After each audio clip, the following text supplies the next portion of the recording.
Now, coalesce is also something which you have seen in SQL. So basically here it will print out the first non-missing pieces.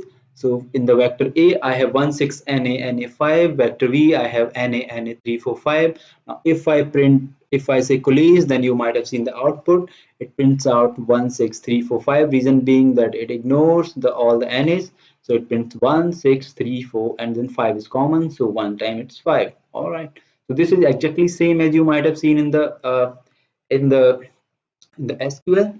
All right, guys, stay tuned. We will discuss the NYC flight data end to end. So this is basically I am telling you a brief about the some functions which are generally lesser used. Okay, another such function is cumulative mean. Cumulative mean. You might get an idea that it prints out a mean as per the object count. So first you say that of course the of one the mean is one. Now for two objects you see that 1 and 3 the mean is 2. Reason being that 1 plus 3 divided by 2 is 2, so it is 2. For the second till it will print the mean till third. 1 plus 3 plus 5 which is 9. 9 divided by 3 is 3. Alright. Similarly, here 1 plus 3 plus 5 plus 2 that is 11. 11 by 4 is 2.75. So basically this is the way it will print out the cumulative mean. Between is something that you want to print out whether a particular number is between a range or not. So you can say in 1 to 10 which all are in between 5 to 10. So I have this input 1 to 10. I have a list of 1 to 10. So you see that after 5 you see 5, 6, 7, 8, 9, 10 are within the range of 1 to 10. So it prints true, true, true, true, true for all 5, any number after the 5 as we have written the condition here. All right. Now we are beginning our analysis with the flights data. Flights data is basically, as I've given you introduction earlier, that it is the flights take off by from New York airport in 2013. All right. So let me load this data. And if you want to load it, you need to just simply write install.packages nyc flights 13. I have already loaded it, so I'm not going to load it again. I will simply write library nyc plus 13 just to load my data into my memory. All right. Now I have already printed the head. So let me run it again if you say so. So now you see that it is year 2013. We have month, date, departure time, scheduled departure time, departure delay, arrival time, scheduled arrival time, and distance of a particular flight, hour, minute, how much time it taken, air time, destination, where it traveled to, origin, what was the origin, time, hour, basically what time of the day it took off. So basically that is how it is data. This data is structured. If you want to get more information over the data, you can surely go type this particular data frame and you will get all the information. So first, so let us know not get into the metadata of this particular data set. Let us go and continue with our analysis. So I am using filter function first of all. Filter is, as you all might be knowing, that we want to filter our data basis on certain conditions, and it makes that is the thing that Dplyr has, that it makes things very, very easy. So let me run this particular cell. I have 3 commands in here and I will show you output of all 3, and similarly I will also uh, tell you as we go through. So here it is running. So let's wait until it finishes. Okay. So on the first command, I have written that I am passing my flights data. So you might have now known that this is basically a piping or chaining operator.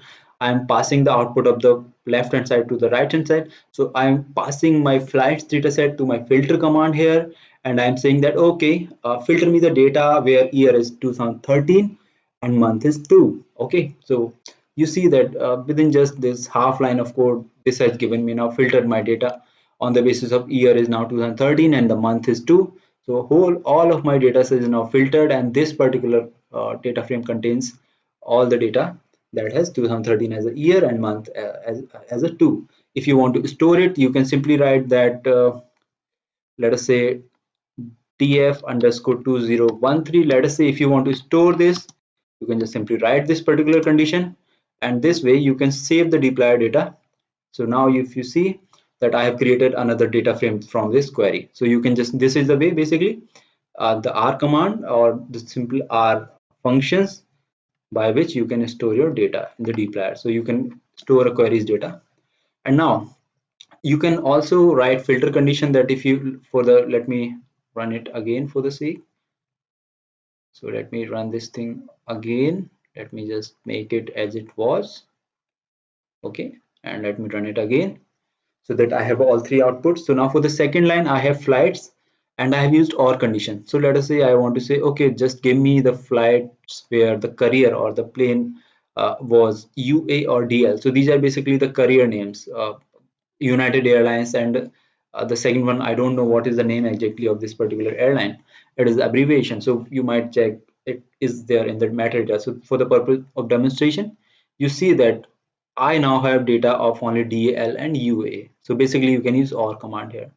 For the third, this way, let us say I'm using the chaining command or piping command. I'm passing the data. You can simply write it as filter your data set and year equals to 2030. You can also use and or. So basically, this is also a way and it will provide you the same result. So this is for your knowledge. All right. Now, the another thing is in operator. So you can use in operator with the filter also.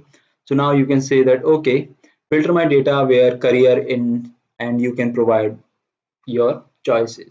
So let us say this is also the same way with the in command. So remember that you need to put it in this format. So you say that, okay, filter my data where career in UA and AA, and it will filter out your data. So keep that in mind. Or if you have any doubt, then you can just simply go through and backward forward to find out where what exactly you want. See, all the verbs are there. Okay. Now sometimes you might have seen that, okay, you do not want to analyze all of your data columns. You want to analyze, you want your analysis to be limited to a particular subset of the data. So Dplyr makes that very easy, and you can simply write select query and simply write pass your data, write select, and you see that now I have only these many columns which I choose to. And if you want to store this particular data frame, you can simply write like you can simply write data or whatever name, you can store it here, and your new data set will be just with these many columns. So this is basically your select column, select verb. Okay, keep this in mind, very important, very helpful. Now, okay, you say that I want to select data on the basis of any condition.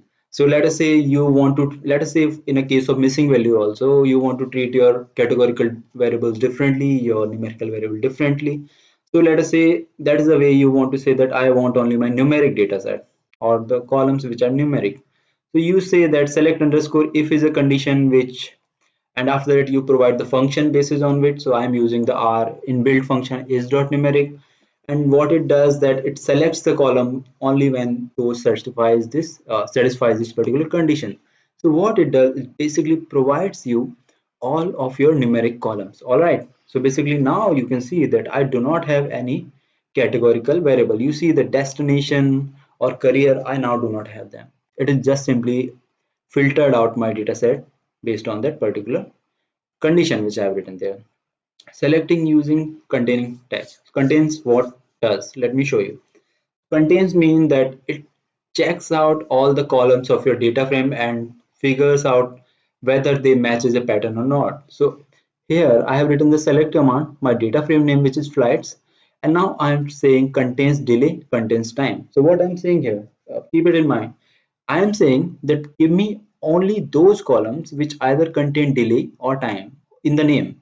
So those columns which in the name contain delay or time. So you see all of my these columns are either containing time or delay in their name. You see arrival time, scheduled arrival time, air time. So this is very useful, very handy. All right.